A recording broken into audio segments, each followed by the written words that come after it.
Hello all, అందరికీ hi అండి. So ఈరోజు మన ఛానల్లో మనం డిస్కస్ చేసుకోబోయే topic very interesting and curiositic topic.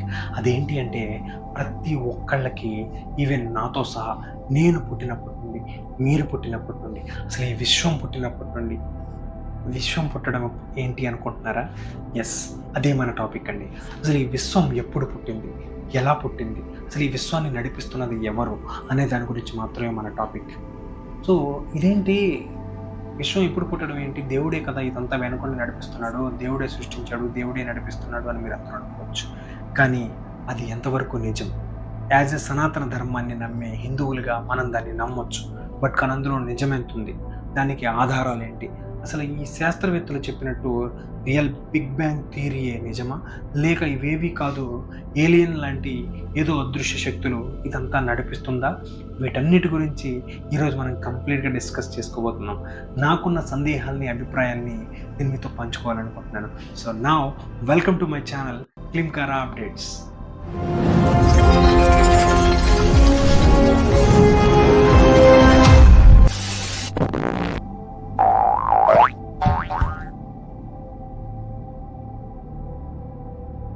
అనంతమైన ఈ విశ్వంలో కోటాను కోట్ల జీవరాశులు సంచరిస్తున్న ఈ విశ్వంలో ఈ విశ్వానికి మూలం ఏమిటి, ఈ విశ్వం ఎందుకు పుట్టింది? ఈ ప్రశ్నలు, సందేహాలు ఈరోజు మనకి మాత్రమే కలుగుతున్నవి కావు. భూమిపైన మనుగడ మొదలైనప్పటి నుండి ఈ ప్రశ్నలకు సమాధానం కోసం ఎన్నో పరిశోధనలు, వాదనలు జరుగుతూనే ఉన్నాయి. కానీ ఇప్పటికీ కూడా ఒక నిర్దిష్టమైన రుజువుల ఆధారితపూరితమైన కారణాలను ఎవరూ చూపలేకపోయారు. ఈ సృష్టి ఎంతవరకు వ్యాపించి ఉంది అనేది కూడా మానవ ఊహలకు అంతు చిక్కని విధముగా ఈ విశ్వ సృష్టి జరిగింది. ఈ అనంతమైన విశ్వంలో మనము ఒక భాగమే. నిజానికి ఈ విశ్వ పుట్టుకపై ఎన్నో వాదనలు ఉన్నాయి. అసలు విశ్వంని దేవుడు సృష్టించాడు అని నమ్మేవాళ్ళు ఉన్నారు, నమ్మని వాళ్ళు ఉన్నారు. ప్రతి ఒక్కరి నమ్మకం మనం గౌరవించాలి. ఎవరిని, ఏ మతాన్ని మనం కించపరచలేం. కాకపోతే ఒక సనాతన ధర్మ హిందువుగా నేను చెప్పే ఇన్ఫర్మేషన్ ఉండబోతుంది. ఈ కోట్ల నక్షత్ర మండలాలు, అనంతమైన ఈ సృష్టికి కారణాలు ఏమిటి? అయితే వీటిపైన ఎక్కువ సైన్స్ని నమ్మి ప్రతి ఒక్కరూ చెప్పే థియరీ ఒకటి ఉంది. అదే బిగ్ బ్యాంగ్ థియరీ. సైన్స్ ప్రకారం కొన్ని ఆధారాలుగా చూపిస్తారు. అసలు ఈ బిగ్ బ్యాంగ్ అక్షరాల 1300 కోట్ల 80 లక్షల సంవత్సరాల పూర్వం మనం చూస్తున్న ఈ విశ్వం, భూమి, నక్షత్ర మండలాలు ఇవేవి ఇక్కడ లేవు. అంతా శూన్యం మాత్రమే మిగిలి ఉంది. ఆ సమయంలోనే ఇది మొదలైంది. ఒక అణువు కన్నా చిన్న పరిమాణంలో ఒక బిందువు ఉద్భవించింది. విపరీతమైన ఎనర్జీతో కూడి ఉన్న ఆ బిందువు ఎన్నో మిలియన్ ట్రిలియన్ డిగ్రీస్ ఉష్ణోగ్రతతో వేడిగా ఉంది. ఆ బిందువు అదే సమయంలో పేలుడికి గురి కావడం జరిగింది. ఆ పేలుడు జరిగిన ఆ నిమిషం నుండి విశ్వ ఆవిర్భావం మొదలైందని చెప్తారు. ఆనాటి నుండి మొదలైన విశ్వం వ్యాప్తి ఈ రోజుకి విశ్వవ్యాప్తి జరుగుతూనే ఉంది. దీనినే బిగ్ బ్యాంగ్ అంటారు. అయితే ఇక్కడ నాకు, అలాగే ఎంతోమందికి ఉన్న ప్రశ్న, అసలు ఏమీ లేని శూన్యంలో ఒక బిందువు ఎక్కడి నుండి వచ్చింది అనే ప్రశ్న. ఈ ప్రశ్నకి సరైన సమాధానం శాస్త్రవేత్తలు కూడా చెప్పలేకపోతున్నారు. అందుకే నా నమ్మకాల ప్రకారం, నాకు తెలిసిన, నేను నమ్ముతున్న కొన్ని దైవికమైన విషయాలను మీతో పంచుకుంటాను. ఈ బిగ్ బ్యాంగ్ థియరీని నేను అగౌరవపరచట్లేదు, కానీ నిజానికి ఇదే నిజం అనుకుంటే ఆ బిందువుని కూడా సృష్టించింది ఎవరో కాదు, ఈ సృష్టిని నడిపిస్తున్న అంతు చిక్కని అదృశ్య శక్తి. ఆ శక్తినే విశ్వశక్తి అని, దేవుడని పిలుస్తాం. ఆ విశ్వశక్తి ఈ సృష్టి నిర్దిష్టమైన నియమాలతో నడుపుతుంది. ప్రతి దానికి కూడా ప్రతికూల, అనుకూలాలను సృష్టించింది. ఈ సృష్టి శక్తి పేర్లు మతానుకూలంగా వారికి నమ్మకాలకు అనుగుణంగా పేర్లను పెట్టుకున్నారు. అయితే ముఖ్యంగా వీటికి, ప్రతి మతానికి కూడా ఈ ఆటి ఆవిర్భావం ఎక్కడ మొదలు అనేవి తెలుసుకోగలిగారు. కానీ అతి పురాతనమైన సనాతన ధర్మంలో ఎన్నో ప్రస్తావనలు దేవుడి గురించి. అయితే హిందూ ధర్మాల ప్రకారం చూస్తే ఈ సృష్టికి అనేక గ్రంథాల పురాణ రహస్యాలు, మరెన్నో నిక్షిప్తగూఢ రహస్యాలు, ప్రతి దానికి కూడా భూమిపైన రుజువులు కలవు.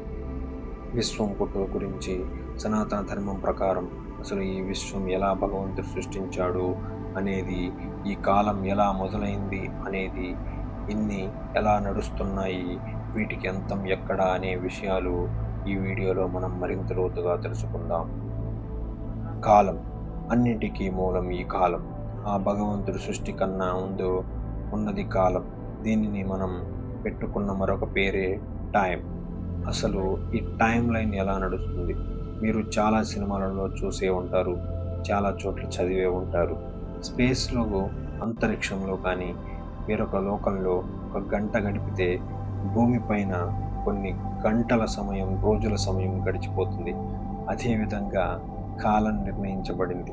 ఆది పురాణాల ప్రకారం ఈ సృష్టి కార్యకర్త, సంరక్షణ, లయం చేయడానికి ఉద్భవించిన శక్తులే మన దేవుళ్ళుగా పిలుస్తున్న త్రిమూర్తులు.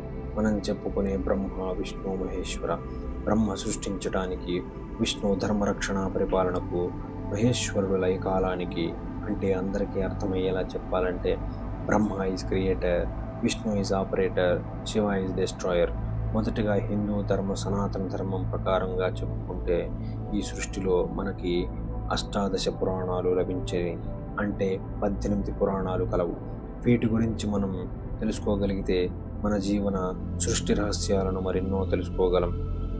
ఇంకా టైం గురించి చెప్పాలంటే పురాణాలలో చెప్పినట్టు విష్ణువు శేషపాన్పు పైన పాల సముద్రంలో పడుకొని ఉంటారు అని. నిజంగా చూస్తే పాల సముద్రమా? అది ఎక్కడుంది బ్రో? అసలు స్పేస్లోకి పాలు ఎలా వెళ్ళాయి అనే డౌట్స్ గురించి ఆలోచనలు పెట్టుకోకండి. ఎందుకంటే ఇక్కడ పాల సముద్రం అని అంటే కాస్మిక్ ఓషన్, అంటే ఎనర్జీతో కూడిన ఒక పదార్థం అని మీనింగ్. అలా శ్రయించి ఉన్న విష్ణువే అన్నింటికీ సృష్టికర్త అని ఎన్నో పురాణాలు చెప్తున్నాయి. వాటి ప్రకారంగా చూస్తే ఎన్నో సాక్ష్యాలు మన పురాణాల్లో, మన హిందూ దేవాలయాల్లో కనిపిస్తాయి. అలాగే మనం ఇప్పుడు వింటున్న ఎన్నో ఖగోళ రహస్యాలు, ఇప్పుడు కనిపెడుతున్న ఖగోళ శాస్త్రవేత్తల ఎన్నో రహస్యాలు మన పండితులు ఎటువంటి పరికరాలు లేకుండా పూర్వమే చెప్పగలిగారు. ఉదాహరణకు సూర్యునికి భూమికి మధ్య ఉన్న దూరం గురించి చూసుకుంటే 149 మిలియన్ కిలోమీటర్లు. దానిని మన హనుమాన్ చాలీసా, అంటే తులసీదాస్ గారు రచించిన పాతకాలపు హనుమాన్ చాలీసాలోనే ఎప్పుడో మనకి ఈ దూరాన్ని చెప్పడం జరిగింది. సృష్టికర్త అయిన బ్రహ్మ ఆయుధ్యాయాన్ని బేస్ చేసుకుని మన కాలం అనేది మొదలైంది. హిందూ కాలమానం ప్రకారం సృష్టి ఆవిర్భావం మరియు యుగ చక్రాలు లెక్కలు ఆధారంగా చేసుకుని లెక్కిస్తారు. ఒక మహాయుగం అనగా 4 యుగాల కలయిక. దీని మొత్తం కాల పరిమితి 43,20,000 సంవత్సరాలు మానవ సంవత్సరాలు. సత్యయుగం 17,28,000 సంవత్సరాలు. త్రేతాయుగం 12,96,000 సంవత్సరాలు. ద్వాపర యుగం 8,64,000 సంవత్సరాలు. కలియుగం 4,32,000 సంవత్సరాలు. ఈ చతుర్యుగ చక్రమే పునరావృతం అవుతుంది ప్రతిసారి. ఇలాంటి 71 మహాయుగాలు కలిపితే మనమంతరం అవుతుంది. సృష్టికర్త అయిన బ్రహ్మదేవుని ఆయుష్కాలంలో ఒక రోజుగా చెప్పబడుతుంది. దీనిని కల్పం అని అంటారు. దీనిని శ్వేతవరాహ కల్పంగా చెప్పుకుంటాం. ఈ కాల గమన ప్రక్రియ ఆధారంగా సృష్టి అంతా నడుస్తుంది. మీరు ఇప్పటి వరకు చూసింది నా అభిప్రాయాలకు సంబంధించిన, అలాగే నేను చదివిన, నేను తెలుసుకున్న విషయాలను మాత్రమే మీతో పంచుకున్నాను.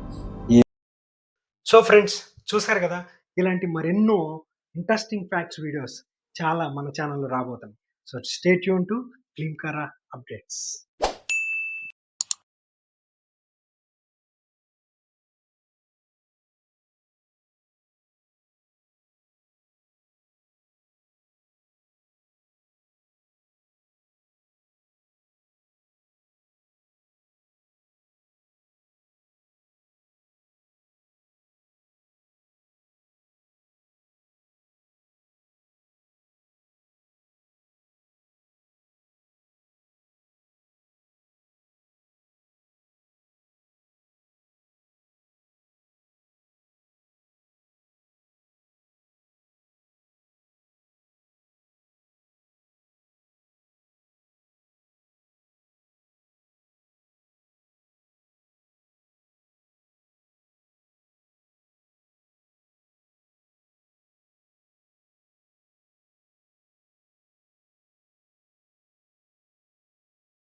సో ఫ్రెండ్స్, చూసారు కదా, ఇలాంటి మరెన్నో ఇంట్రెస్టింగ్ ఫ్యాక్ట్స్ వీడియోస్ చాలా మన ఛానల్లో రాబోతున్నాయి. So stay tune to Klinkaara updates.